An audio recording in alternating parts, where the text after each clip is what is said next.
Okay, good afternoon. So our topic for today is about finding GCF and LCM using continuous division method. Now, we have rules here or steps na kailangan nating i-follow. The first one is write the number horizontally and find the prime number that will divide all the numbers if possible. Like for example, find the GCF of 60, 80, and 120. Now, ang sabi dito, sulat daw horizontally, pahiga, and then find the prime number. When we say prime number, numbers that prime numbers are numbers that have only two factors, one and number itself. Ibig sabihin, pag prime number, sa 1 lang siya pwede multiply at sa number niya. Like we have here on the side, we have 2, 3, 5, 7, 11. So these are the 5 basic prime number na pwede natin magamit sa continuous division. Kasi wala nang ibang pwedeng multiply kay 2 kundi 1 lang. 1 times 2, same thing with number 3. 1 times 3, wala nang ibang number na pag minultiply, magiging 3 ang sagot. So, same din kay 5, 7, and 11. Meron pa dyan 13, and then we have 19. Pero itong limang to, ang basic na gagamitin natin na prime number sa nagagamitin sa pagdi-divide ng mga given numbers. Okay, now, ano kaya ang pwede i-divide sa 60, 80, and 120 na nandito sa prime number or numbers? Yes, 5. So remember ha, hindi tayo pwede gumamit ng mga numbers na hindi prime number as divisor. Kailangan prime number lang or prime number ang pwede nating gamitin lang. Now, 60 divided by 5. Okay, very good. It's 12. 80 divided by 5. 16.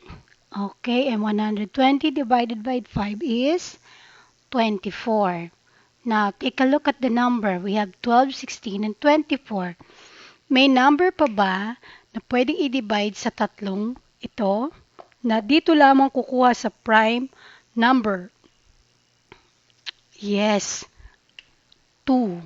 So, we're going to divide it in 2. 12 divided by 2, 6. 16 divided by 2 is 8.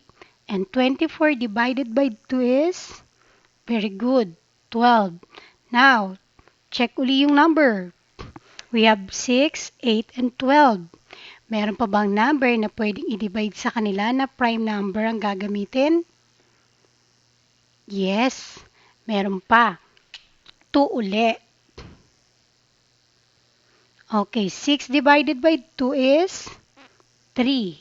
8 divided by 2 is 4, and 12 divided by 2 is what? 6. Very good. Now, check uli natin. Sabi di ba sa rule number 3, continue the process until all the numbers have a common prime divisor. Dapat yung divisor nila ay prime number pa rin. Now, may number pa ba na pwedeng i-divide sa kanilang tatlo na prime number? Okay, 3. Kaya lang, check nyo. Kapag 3 ang gagamitin natin, pwede siya dito at saka dito. Si 4 ba pwedeng i-divide sa 3? Okay, hindi. Ano kaya? Okay, 2. Tignan natin, si 2. Pag dinivide natin itong tatlong number kay 2, pwede ba siya kay 3? Kasi ang 6 pwedeng i-divide kay 2. Ang 4 pwedeng i-divide kay 2. Paano yung 3? Okay, so wala na. Ngayon, since lahat ng divisor natin ay prime number na at wala ng prime number na pwedeng i-divide dito sa natitira natin o quotient natin, therefore, stop na tayo. Ang GCF natin, lahat ng nandito sa left side. Tandaan na, ang GCF, itong nasa left side. So, GCF is 5 times 2 times 2. Now, let us multiply. 5 times 2, very good. 10. Now, 10 times 2, Okay, 20. Therefore, our GCF is 20. Now, let's have another example.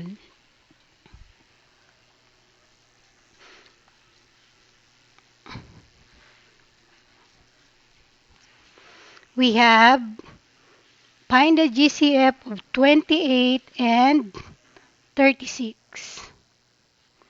Now,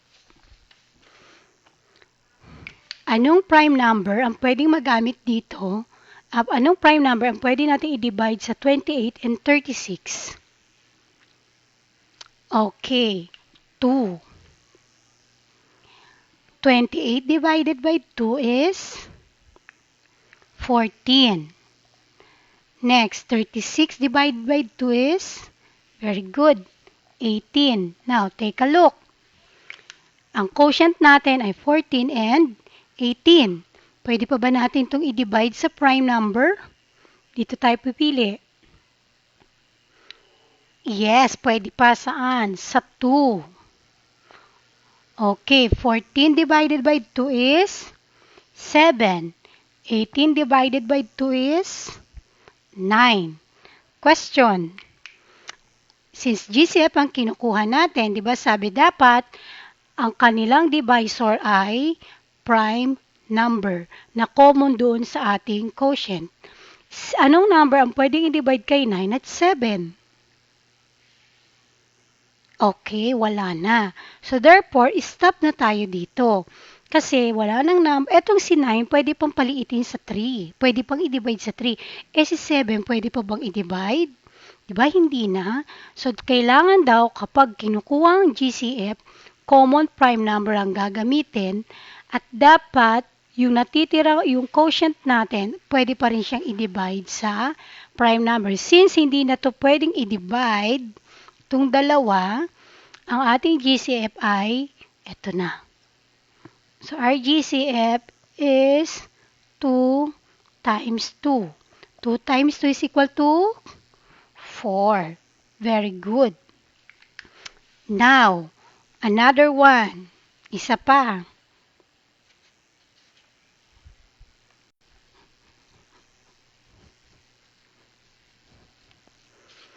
We have 8, 12, and 16. Okay, mas maganda class, we always start with, lagi tayong mag-start sa 2. Kasi yung 2 ang pinaka-basic prime number na pwedeng gamitin. Lalo na kung yung last digits or yung given number ends with the even numbers. So, 2 ang gagamit. 8 divided by 2 is 4. Very good. 12 divided by 2 is, okay, 6. And 16 divided by 2 is 8. Now, check the number again. We have 4, 6, and 8. Ano pang number dito sa mga prime numbers ang pwedeng ipang-divide sa quotient natin? Yes, 2 uli. 4 divided by 2 is 2. 6 divided by 2 is, okay, 3. And 8 divided by 2 is 4. Check uli natin. Ang quotient natin ay 2, 3, 4. Sa tingin nyo ba, meron pa silang common prime number na pwedeng i-divide sa kanilang tatlo? Okay, very good. Wala na. Kasi si 4 at 2, pwede natin i-divide sa 2. Pero si 3, hindi. Diba ang rules natin, dapat daw yung natitirang number o yung quotient natin, pare-pare silang pwedeng i-divide sa prime number. Kailangan yung tatlong yan pwedeng i-divide, hindi pwedeng may isang matitira. Therefore, ang GCF natin, again, yung nasa kaliwa, 2 times 2 is equal to 4. So, ang GCF uli natin dyan ay 4. Clear?